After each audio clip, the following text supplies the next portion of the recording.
Bonjour. Aujourd'hui, nous sommes à la veille bientôt de la fête de la Trinité.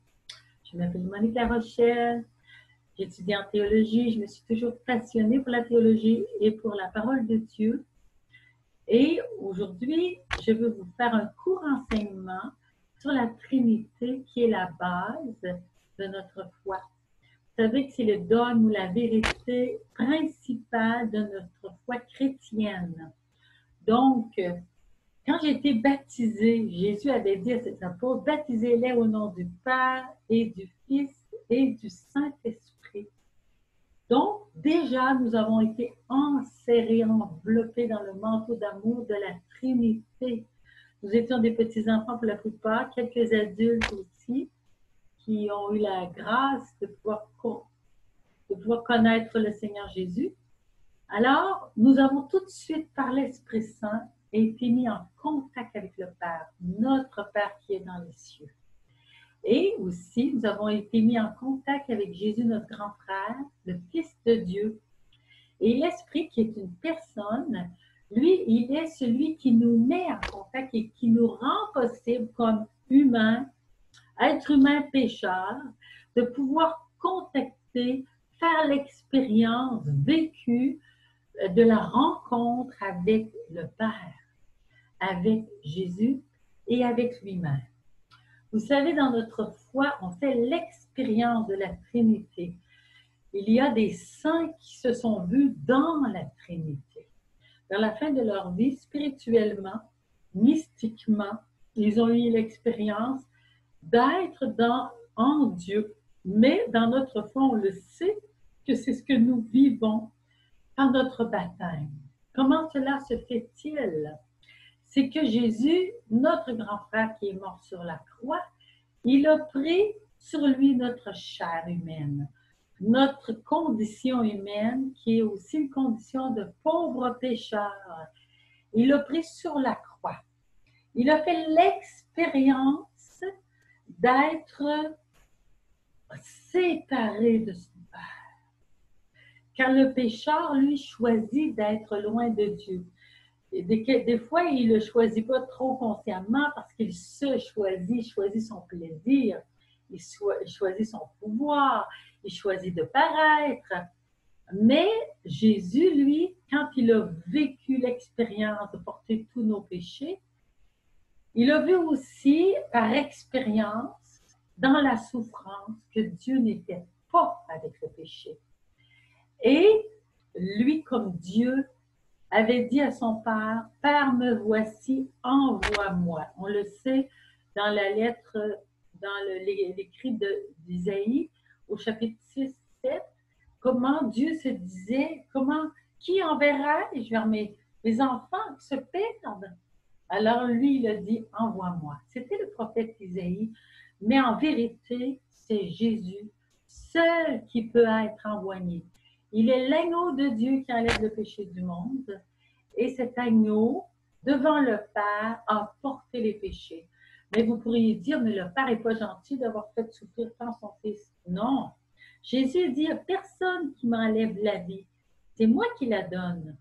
Donc, avant même son incarnation, en Dieu, dans la Trinité, le Fils s'est offert au Père pour venir nous sauver de la mort, de la souffrance, du péché qui nous détruit, qui détruit nos familles, nos sociétés, qui fait qu'on fait tout le temps la guerre.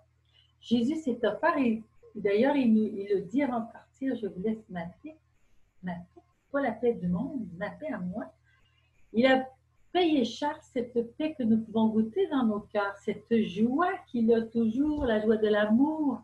Mais nous, si on la vit, c'est parce que lui, il s'est donné au Père. Mais le Père, lui, quand il a vu que son Fils voulait lui ramener tous ses enfants qui s'étaient éloignés de lui et qui voulait accepter de porter tous nos péchés à notre place, les crucifier sur la croix, le Père regardait son Fils et lui a fait confiance. Mon Fils, tu veux vivre jusque-là? Oui, mon Père, je veux que le monde sache que tu es bon. Je veux que le monde sache que j'aime mon Père et qu'il est bon, mon Père. Je veux que le monde sache qu'il n'a aucune alliance avec le péché. Le péché, c'est la haine de l'homme. Le péché détruit l'homme, c'est la guerre, c'est la destruction de l'autre, c'est la jalousie, c'est la colère méchante. Alors, le Père a accepté. Le grand prêtre a dit, vaut mieux qu'un seul homme meure pour rassembler dans l'unité les enfants de Dieu dispersés. Il était prophète parce qu'il était grand prêtre à ce moment-là. Alors, Jésus librement donne sa vie et le Père lui fait confiance. C'est son grand garçon, c'est son fils. Et son fils dit, moi, je veux que mes frères, mes sœurs dans le monde, parce qu'ils portent notre chair, bien soient ramenés à toi, parce que le grand bonheur, c'est être avec toi. Le bonheur de Jésus, c'est d'être avec son Père. Il dit, personne ne vous enlèvera ma joie que je vous donne.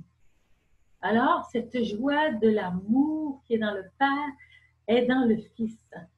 Et eux autres, ensemble, ils ont décidé de venir nous rechercher quand au début de la création, l'homme et la femme se sont séparés de Dieu.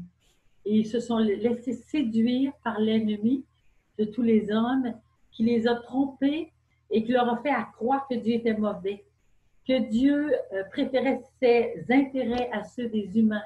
Et c'était un grand mensonge. Et il leur a dit même, vous pouvez être des dieux. Dieu ne veut pas que vous soyez des dieux. Et Jésus, lui, il va faire de nous des dieux. Comment cela se fait-il? Par le baptême, je suis baptisée au nom du Père et du Fils et du Saint-Esprit.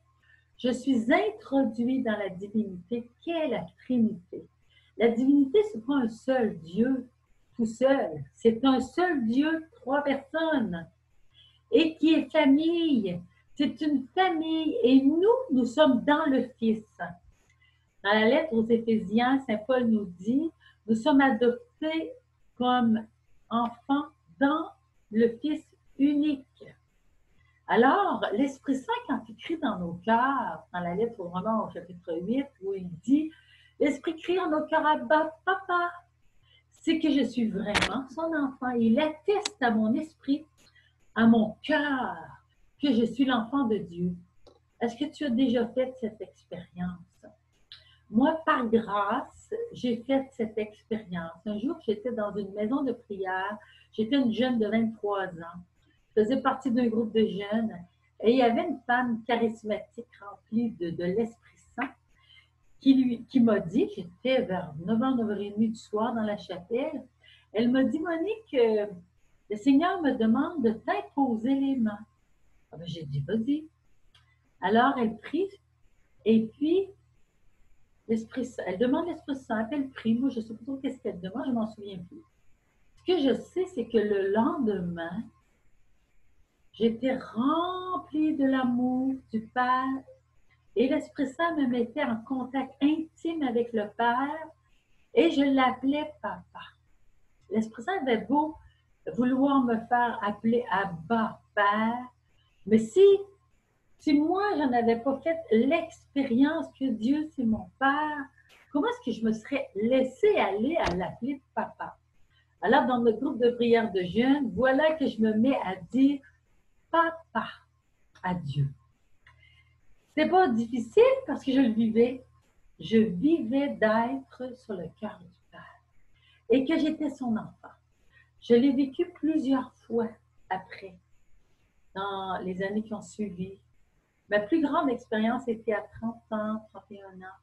Alors donc, chacun de nous peut demander à l'Esprit Saint de nous mettre en contact avec le Père.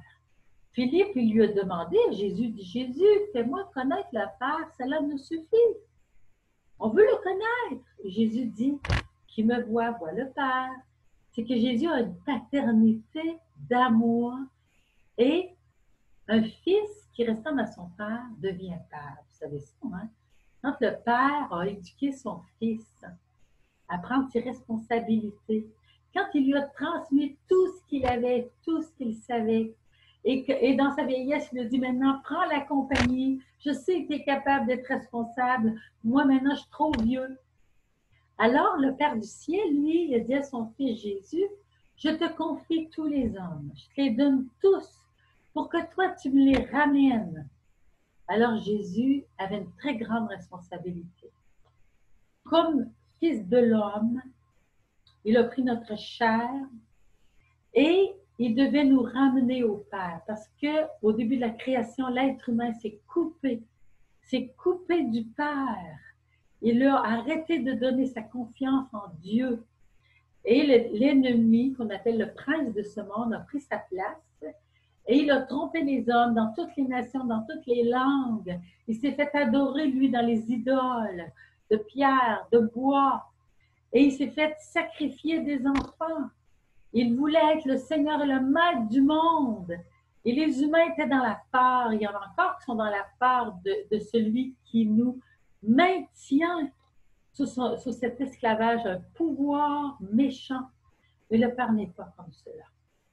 Notre Père du ciel, il n'est que bonté, il n'est qu'amour. Et quand il a accepté que son Fils porte nos péchés, c'est qu'il voyait bien que seul un Dieu pouvait nous ramener à la confiance en lui. Un Dieu fait homme. Il fallait que nous autres, les humains, on voit un Dieu homme qui prenne nos souffrances, nos péchés, nos limites, notre vulnérabilité, et qu'il les mette sur la croix. Et qu'il accepte, lui, d'être séparé de son Père, de souffrir une souffrance comme Dieu, infinie, parce qu'il a vécu d'être séparé de son Père sur la croix. Pour nous, on ne peut pas s'imaginer cette souffrance-là. Pourquoi est-ce que Jésus a voulu vivre cela? C'est que le péché nous sépare de Dieu et qui nous fait vivre l'enfer. Et c'est l'angoisse, la détresse, la solitude totale où il n'y a aucun amour.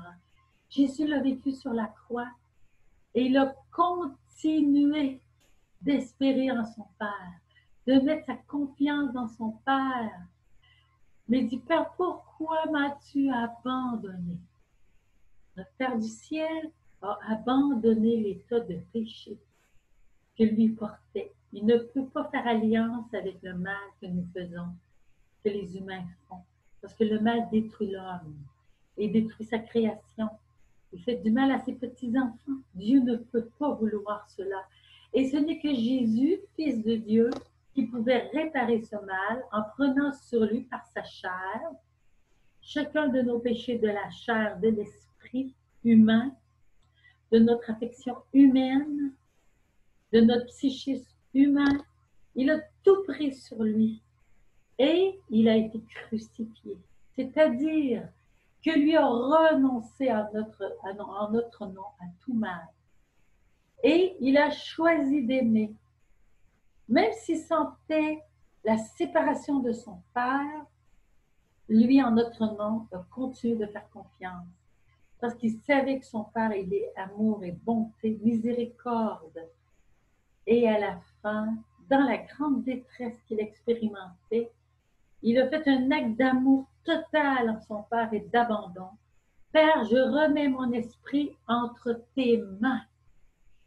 Alors, cet acte d'abandon total, c'est l'acte d'abandon que nous, en lui, nous pouvons faire par l'Esprit Saint. Dans n'importe quelle détresse, souffrance, quand nous expérimentons le péché que nous avons fait, quand nous voulons nous décourager, nous haïr même, nous mettre de côté, Jésus dit non, viens vers le Père et l'Esprit crie en notre cœur, Abba, Père. Et alors je peux revenir à mon Père du ciel et dire, Père, j'ai péché contre le ciel et contre toi. Je ne mérite plus d'être appelé ton fils. Mais me voici, je me jette à tes pieds. Et le Père nous prend dans ses bras. C'est la parabole de l'enfant prodigue. C'est Jésus qui nous l'a raconté. C'est vraiment ce qu'est le Père. Il nous prend dans ses bras et nous embrasse. Ça faisait tellement long de temps qu'il nous attendait. Mon fils était perdu et il est retrouvé. Ma fille était perdue et elle est retrouvée. Alors, il fait une fête. À chaque fois que j'expérimente d'avoir été pécheur, je dois faire comme l'enfant prodigue. Père, je reviens. Père, j'ai péché. Et le Père nous prend dans ses bras. Il nous caresse. Il fait la fête. Et Jésus nous a dit, le bon pasteur, quand il revient avec la brebis perdue, il invite ses amis, ses voisins, il fait la fête. Quelle joie! J'ai retrouvé ma brebis qui était perdue. Et c'est ça qui se passe au ciel. Nous sommes dans la Trinité. Pas comme quelqu'un qui est pur, intact, parfait. Nous sommes dans la Trinité comme quelqu'un qui est aimé dans sa vulnérabilité, dans sa fragilité. Nous sommes dans le Fils unique, adopté par notre Père du ciel et porté dans l'Esprit Saint. Et en plus, la merveille, pendant que nous sommes sur la terre, Jésus nous a dit, si tu m'aimes, tu garderas ma parole. Mon Père aussi t'aimera. Nous viendrons chez toi et nous nous ferons une demeure en toi. C'est un très grand mystère. Donc, il n'en a pas assez d'être au ciel et de dire tu es ma fille bien-aimée ou tu es mon fils. Non, il veut être en moi pour toujours. Et comme ça, je peux toujours lui parler. Je peux dialoguer avec la Trinité. Des fois, l'Esprit Saint me fait prier le Père, d'autres fois, il me fait prier le Fils. Des fois, l'Esprit Saint me fait prier la Vierge Marie, elle qui n'est pas Dieu, mais elle est la mère de Dieu par Jésus. Parce qu'elle est la mère de Jésus, le Fils de Dieu. Le Seigneur lui a voulu qu'elle soit notre mère et elle nous aide avec l'Esprit Saint à faire confiance au Père. Elle nous porte, le petit enfant sur l'épaule, là c'est Jésus, mais en Jésus nous sommes tous.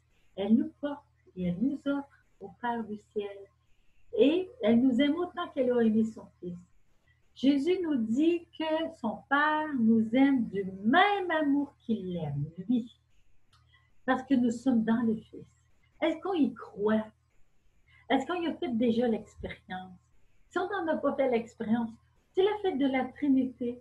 Demandons à l'Esprit Saint l'expérience d'être en contact avec le Père, d'être en contact avec le Fils, notre grand frère, et que l'Esprit Saint devienne quelqu'un pour nous. Vous savez que après avoir vécu mon expérience avec Jésus et ma conversion, Jésus était proche de moi. Puis un jour, quelques années plus tard, je lis que Jésus, il est là pour me montrer aussi le Père. Alors j'ai dit, Jésus, moi, je ne connais pas le Père. Est-ce que tu pourrais me le faire connaître? Je le connais avec ma tête, mais j'en ai jamais fait l'expérience. Alors je l'ai demandé. Il faut toujours demander comme des petits-enfants. Tout demander. Seigneur, si vous n'avez rien demandé, alors vous n'avez rien reçu. Demandez, vous recevrez. Alors j'ai demandé. Et je n'ai pas lâché jusqu'à temps que je fasse ma première expérience avec le Père et après ça, ça va continuer. L'Esprit Saint, il mène ma prière, ta prière. Quelquefois, il me mène vers Jésus, quelquefois vers le Père, quelquefois vers lui-même, toutefois vers la Vierge Marie. On se laisse conduire par l'Esprit Saint. Alors, je te souhaite de faire une très belle expérience trinitaire où tu vis dans la Trinité. Les saints l'ont fait expérience. On n'est pas des saints, mais on est des enfants bien-aimés. Puis la maman, quand elle voit que son petit enfant est tout sale parce qu'il est allé jouer, elle prend quand même dans ses bras. Puis elle va faire sa petite toilette. Alors le Père, lui, nous envoie l'Esprit, l'eau vive. Alors donc, je peux demander aussi à l'Esprit Saint, Esprit Saint, fais-moi expérimenter ta présence. Baptise-moi dans le feu de l'amour.